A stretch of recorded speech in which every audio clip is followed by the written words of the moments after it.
Hello students, myself Kiran Singh. Once again I am here to NCERT classes 9 subject of geography lesson 1 size and locations. So welcome, and all of you will be again to discussing the next topic of locations. But first of all, I think to you are all topic already clear about talk before, like latitudes, longitudes, Tropic of Cancer, area land boundaries, and also the coastal area boundaries. So I hope you are also clear about fundamental details, like so comes to the point. But first of all, I am discussing about latitudes and the longitudes. I hope you understand very well latitudes and longitudes, because my previous classes I am also clear about for these topics. So latitudes and longitudes, it means it is very important, the words, the terms, the definitions, because latitudes and longitudes is are imaginary lines. There are the first pallets of latitudes. It's 360 meridians of longitudes.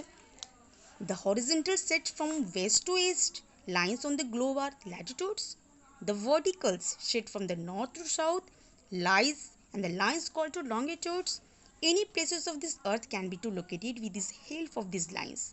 Both of latitudes and longitudes are the imaginary lines like a globes in this world.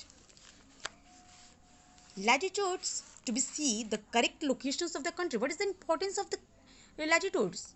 So it is the correct locations of the country. All the scientists have to draw the network grid of these circulars and the semicircular lines horizontally as well as the vertically on these globes, these lines, to help to us to knowing correct locations of the various places on the earth. These lines also longitudes and latitudes. अगर आपको मेरी बातें, मैंने previous classes में भी मैंने आपको बताया था कि लॉन्गिट्यूड्स और लैटिट्यूड्स का क्या मतलब होता है, अभी भी मैंने बताया कि ये हमारे इस चैप्टर के लिए कितना इम्पॉर्टेंट रखता है. लैटिट्यूड्स और लॉन्गिट्यूड्स ये एक शब्द नहीं है, एक इमेजिनरी लाइंस है, जिससे कि हमें क्या पता चलता है, हमें इससे करेक्ट लोकेशंस पता चलता है. किसी भी तरह से कहीं भी अगर आप जाते हो, कभी भी आप, एक एग्जाम्पल्स के तौर पे मैं समझाती हूँ आपको. आई थिंक आप कभी भी ओला व्हीकल्स को बुक करते हो, आपके दिमाग में कभी एक सवाल आती होगी कि आखिर ओला कैब्स के जो ड्राइवर्स होते हैं, क्या उनको आपके घर के बारे में पता होता है, घर की लोकेशंस पता होती हैं? नहीं. तो आखिर वो आपके लोकेशंस के पास कैसे पहुंच जाते हैं? Due to the importance of longitudes and latitudes, क्योंकि वहाँ पर वो लॉन्गिट्यूड्स और लैटिट्यूड्स के हेल्प के द्वारा उनको आसानी से आपके लोकेशंस का पता चल जाता है, पोजीशंस पता चल जाता है कि किस पोजीशंस, किसी भी एरिया के पोजीशंस को, करेक्ट लोकेशंस को ये इंडिकेट करता है. So very important the significance of longitudes and latitudes. Dear students, first of all, come to the point of these locations. My first point, India lying entirely in this northern hemisphere. You know very well, India's lying to already it's northern hemisphere. Northern hemisphere, Bharat उत्तरी गोलार्ध में एक विशाल देश है और ये वहाँ ही स्थित है. जैसे कि मैंने आपके प्रीवियस क्लासेस में मैंने बताया था, उत्तरी गोलार्ध का क्या हुआ, हेमिस्फीयर. सबसे पहले आप ये समझ लो, हेमिस इट मीन्स हाफ. जब भी आप इक्वेटर के 0 डिग्री से आप किसी भी एक ऑरेंज को ले लो, एक बॉल्स को ले लो, उसको हाफ करते हो, तो 0 डिग्री के ऊपर के जो एरियाज मैंने बताया था प्रीवियस क्लासेस में कि वो उत्तरी गोलार्ध में नॉर्थन हेमिस्फीयर के नाम से जाना जाता है. और ठीक उसके 0 डिग्री इक्वेटर के नीचे साइड साउथर्न हेमिस्फीयर होता है, साउथर्न एरियाज दिखाता है. तो हमारा, जब हम एटलस पे, ग्लोब पर, वर्ल्ड के मैप पे देखते हैं इंडियाज़ को, तो हमें पूरी तरह से समझ आ जाता है कि वो जो इक्वेटर लाइंस जो गुजरती है वो कहाँ हमारी स्थित है. सो हमारा जो भारत है वो उत्तरी गोलार्ध में स्थित है. तो I think you are clear about the first point. Now let's come to the second point. The mainland extends between latitudes 80 degree 4 minute north and 37 degree 6 minute north, and longitude 68 degree 7 minute east and 97 degree 25 minute east.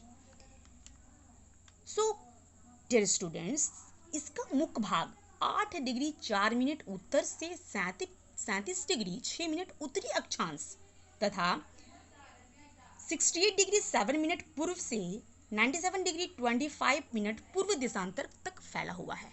और आपको अच्छी तरह से मालूम है, मैंने आपको previous classes में बताया था कि किस प्रकार से हम ये देखते हैं कि अक्षांश और देशांतर के अकॉर्डिंग हम किसी भी डिग्रीज को बांटते हैं। भारत की जितनी भी किसी भी चीज़ को अगर हम हाफ डिवाइड करते हैं, तो अगर हमको सच लोकेशंस पता करना है, पोजीशंस पता करना है, तो विदाउट लॉन्गिट्यूड्स और लैटिट्यूड्स का हम लोग किसी भी प्रकार से सही लोकेशंस पता नहीं कर सकते हैं।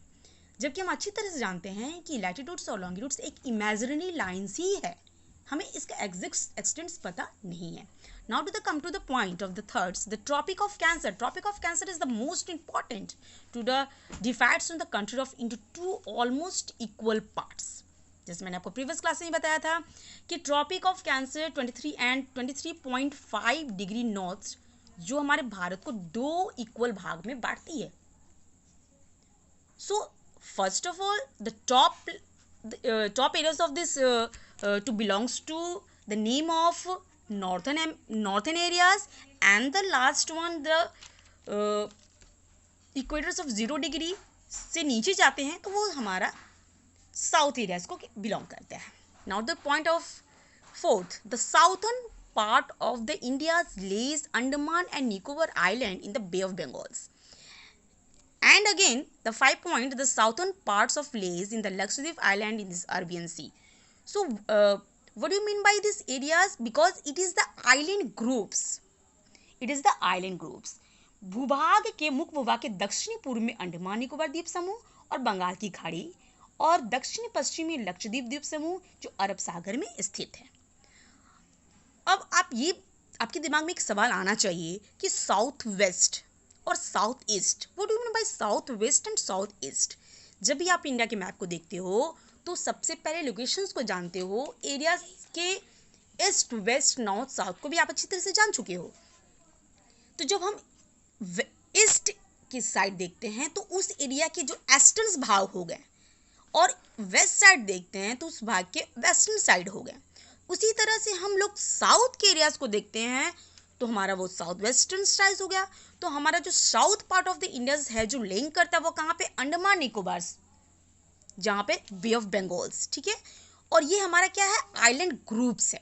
ठीक उसी तरह से साउथ वेस्ट में अगर हम पार्ट ऑफ लेज करते हैं लक्षद्वीप में तो वो क्या आ जाता है? वो अरबियन सी में। तो इस तरह से हमको आसानी से इस एरियाज के बारे में पता चल जाता है। Not to come to the point of southern most point of Indira union, the Indira points, because you know very well it got to submerged under the sea water 2004 during the tsunami. Bharat संघ राज्य की सबसे दक्षिणी बिंदु को इंदिरा बिंदु कहते हैं, और ये बिंदु 2004 में सुनामी लहर के साथ कारण समुद्र में डूब चुका था। और इसको हम कैसे जानते हैं? ये जब भी ये हमारा एरियाज कहाँ पे है? वो साउथर्न एरियाज में है।